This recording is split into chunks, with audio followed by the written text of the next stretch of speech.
प्रश्न क्रमांक 406 Awadh Gupta.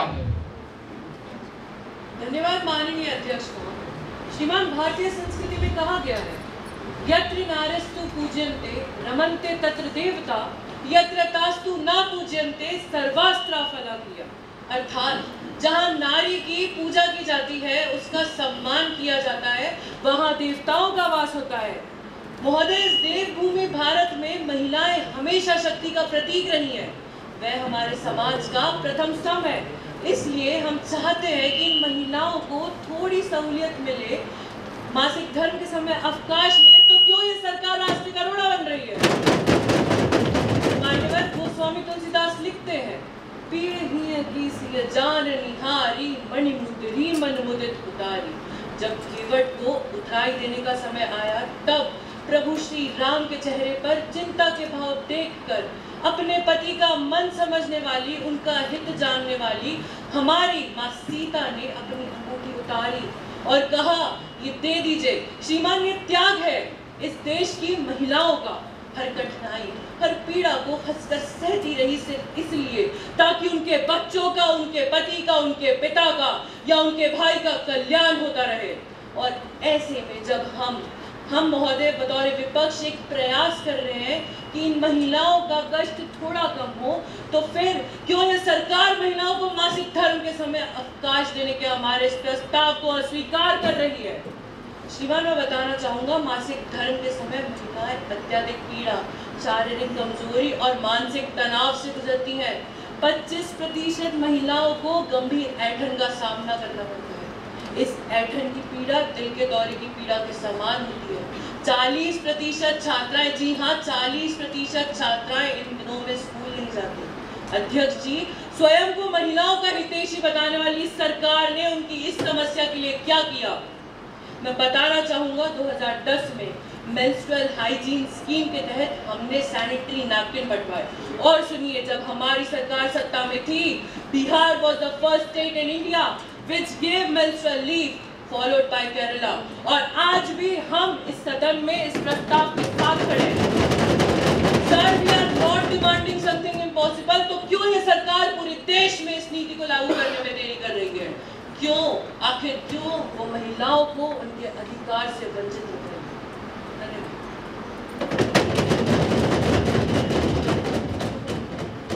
Honorable Minister of Women and Child Development, please.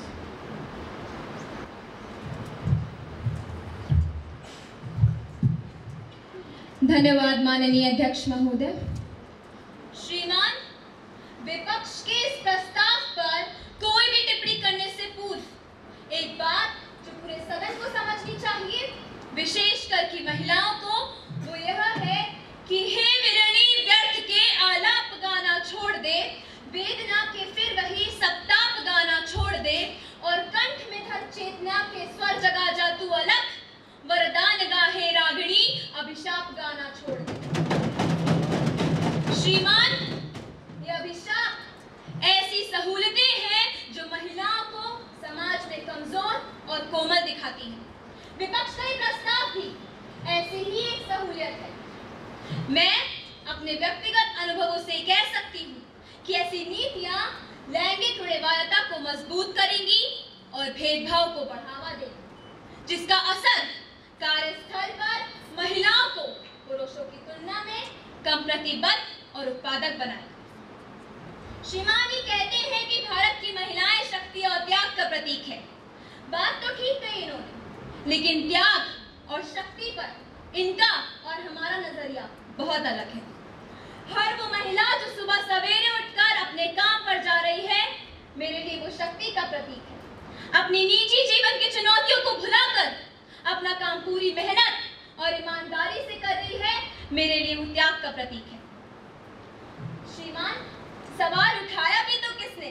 Awadh जी, आपने अपनी पार्टी में महिलाओं के लिए कुछ किया नहीं क्या, जो आज सदन में आपको इस प्रश्न के साथ खड़ा होना पड़ा? श्रीमान, हंसी आती है मुझे इस बात पर। इनका इरादा कभी महिलाओं के लिए समाधान ढूंढना नहीं था, इन्हें बस अपनी राजनीतिक रोटियां सेकनी। Sir, they must have read the occupational safety and health standard rules of 2020, where our government has ensured through 10,000 Janaushadhi Kendras the problem of menstruation and its policies have been solved. श्रीमान, भारत एक विकासशील देश है और अगर हम इसे विकसित देशों से तुलना करें तो कोई भी देश ये नीति नहीं अपना रहा और जिन देशों ने अपनाई भी है वहां भी ये नीति विफल रही है। अगर हम आंकड़ों की बात करें मान्यवर, तो यहाँ केवल 13.8% महिलाएं इस नीति का उपयोग कर रही हैं, बाकी की 86.2% महिलाएं इस नीति का उपयोग नहीं कर रही।